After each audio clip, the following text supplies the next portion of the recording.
Hello दोस्तों, नमस्कार। Welcome back to our YouTube channel. आशा करते हैं आप सभी लोग कोरोना जैसी महामारी से अपने अपने घरों में सुरक्षित होंगे। Stay home, stay safe. आज की हमारी यह वीडियो कोरोना की वैक्सीन से संबंधित है और चलिए जानते हैं भारत में कौन कौन सी कोरोना की वैक्सीनें अवेलेबल हैं, किसके क्या साइड इफ़ेक्ट हैं, किसको कितने दिनों के अंतराल में लेना चाहिए तथा इन्हीं कोरोना की वैक्सीन से जुड़ी हुई कई अनेक बातें। भारत में फ़िलहाल कोरोना की 3 वैक्सीनें अवेलेबल हैं: कोवैक्सीन, कोविशील्ड और स्पुतनिक वी। कोवैक्सीन और कोविशील्ड ये दोनों वैक्सीनें भारत में ही निर्मित हैं और स्पुतनिक वी वैक्सीन रूस में डेवलप हुई है। यूँ तो प्फिजर वैक्सीन और मॉडर्ना वैक्सीन भी बन चुकी हैं, लेकिन ये अभी भारत में अवेलेबल नहीं हैं। आइए अब जानते हैं वैक्सीन के प्रकार। वैक्सीन के मुख्य 3 प्रकार हैं। पहला इनएक्टिवेटेड वैक्सीन, दूसरा वायरल वेक्टर वैक्सीन और तीसरा mRNA वैक्सीन। भारत की कोवैक्सीन इनएक्टिवेटेड वैक्सीन पर आधारित है तथा कोविशील्ड और रूस की स्पुतनिक वी ये दोनों वायरल वेक्टर वैक्सीन पर आधारित हैं। कोविशील्ड में चिंपांजी एडिनो वायरस पाया जाता है और स्पुतनिक वी में ह्यूमन एडिनो वायरस पाया जाता है। प्फिजर वैक्सीन एंड मॉडर्ना वैक्सीन ये दोनों वैक्सीनें mRNA वैक्सीन पर आधारित हैं। ये तो हुए वैक्सीन के प्रकार। चलिए अब बात करते हैं कि वैक्सीन मानव शरीर में किस प्रकार से काम करती है। ह्यूमंस के अंदर DNA पाया जाता है और वायरस में RNA। DNA डबल स्टैंड होता है और RNA सिंगल स्टैंड होता है। वैक्सीन शरीर के अंदर जाकर स्पाइक से के द्वारा सेल को मैसेज देकर प्रोटीन बनाता है और शरीर की इम्यूनिटी बढ़ाता है। चलिए अब बढ़ते हैं उस सवाल की ओर जो कि सबसे ज़्यादा वैक्सीन लगवाने से पहले हमारे मन में आता है कि क्या वैक्सीन के कोई साइड इफ़ेक्ट हैं या नहीं। तो अब बात करने जा रहे हैं वैक्सीन के साइड इफ़ेक्ट्स के बारे में। सीनियर डॉक्टर्स का कहना है कि साइड इफ़ेक्ट्स 2 तरीके के होते हैं, एक तो कॉमन साइड इफ़ेक्ट्स और दूसरे rare side effects. Common side effect जैसे कि दर्द और सूजन जिस जगह पर इंजेक्शन या वैक्सीन लगती है, थकान, सर दर्द, बुखार कुछ दिनों में ठीक हो जाना, यह सब कॉमन साइड इफ़ेक्ट होते हैं। रेयर साइड इफ़ेक्ट जैसे कि एनाफ्लेक्सिस और क्लॉटिंग।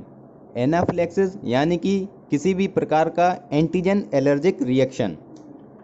हालांकि अभी तक रेयर साइड इफ़ेक्ट्स देखने में बहुत कम या नामात्र ही आए हैं। यह नहीं बताया जा सकता कि किस व्यक्ति को इंजेक्शन या वैक्सीन लेने के बाद साइड इफ़ेक्ट होगा या नहीं। इसी को हम मेडिकल टर्म में आइडियोसाइनक्रेटिस्ट कहते हैं।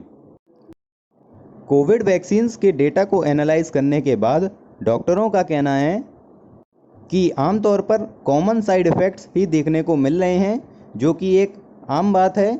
जब भी हम किसी मिनिमम डोज का भी इंजेक्शन लेते हैं तो भी कभी कभार कॉमन साइड इफ़ेक्ट देखने को ह्यूमन बॉडी में मिलते हैं। इसीलिए अफवाहों पर ध्यान मत दीजिए और अपना कोविड वैक्सीनेशन जल्द से जल्द कराइए। तो चलिए अब देखते हैं कि भारत में जो तीनों वैक्सीन अवेलेबल हैं इनका क्या अंतर है इनमें और इनका क्या प्रोसीजर है। सबसे पहले जानते हैं कोवैक्सीन के बारे में। यह वैक्सीन भारत बायोटेक जो कि एक भारतीय कंपनी है इसके द्वारा निर्मित की गई है। कोवैक्सीन के 2 डोजेज लेने होते हैं जो कि एक दूसरे के अंतराल में 4 हफ्ते का गैप होना चाहिए।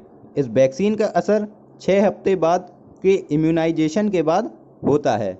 इस वैक्सीन को लगवाने के बाद 78% प्रोटेक्शन मिलती है। यह वैक्सीन सिर्फ और सिर्फ भारत में ही लग रही है। यह वैक्सीन किसी और अन्य देश में एक्सपोर्ट नहीं हो रही है। इसीलिए यह वैक्सीन यूके और साउथ अफ्रीका के वेरिएंट में कारगर है या नहीं, इसका कोई डेटा अभी तक सामने नहीं आया है। अब बात करते हैं दूसरी वैक्सीन कोविशील्ड की। यह वैक्सीन ऑक्सफोर्ड यूनिवर्सिटी, एस्ट्राजेनिका और इंडियन कंपनी सीरम इंस्टीट्यूट द्वारा निर्मित की गई है। कोविशील्ड वैक्सीन के भी 2 डोजेज लेने पड़ते हैं। इसके पहले ही डोज की वैक्सीन लेने के बाद 70% तक प्रोटेक्शन मिलती है और दूसरी डोज लेने के लिए 8 हफ्ते से 9 हफ्तों का गैप ज़रूरी है। इसमें साथ ही साथ दूसरी डोज के बाद 81% तक प्रोटेक्शन मिलती है। इस वैक्सीन की दूसरी डोज लेने में यदि 70 से 72 दिनों का अंतराल दें तो प्रोटेक्शन परसेंटेज बढ़ जाती है। यह बात यूके में की गई इम्यूनोजेनिसिटी स्टडीज़ के बाद सामने निकल कर आई है। कोविशील्ड में काफ़ी समय लग जाता है, लेकिन इसकी पहली डोज से ही प्रोटेक्शन शुरू हो जाती है। कोविशील्ड। अब यह सवाल आता है कि जिन्हें asthma, diabetes, high blood pressure, sugar जैसी बीमारियां हैं, तो क्या उन्हें वैक्सीन लेनी चाहिए या नहीं लगवानी चाहिए? तो सीनियर डॉक्टर्स का मानना है कि वैक्सीन सभी को लगवानी चाहिए और जिनका कोई पहले से कोई बड़ा ट्रीटमेंट चल रहा है उन्हें अपने डॉक्टरों से कंसल्ट करने के बाद ही वैक्सीन लेनी चाहिए। आपको वैक्सीन सिर्फ एक ही कंडीशन में नहीं लेनी है, जब पहली डोज के बाद शरीर में कोई रिएक्शन दिखे, रिएक्शन जैसे कि एनाफिलिसिस और क्लॉटिंग, तब वैक्सीन का दूसरा डोज आपको नहीं लगवाना है। ऐसे केसेस देखने में बहुत ही रेयर मिले हैं अभी तक। अभी एक फेक न्यूज़ भी बहुत ट्रेंडिंग पर चली थी कि महिलाओं को अपने पीरियड्स के समय में वैक्सीन नहीं लगवानी है, जो कि पूरी तरीके से यह बात गलत है और इसको डॉक्टरों ने साफ मना किया है।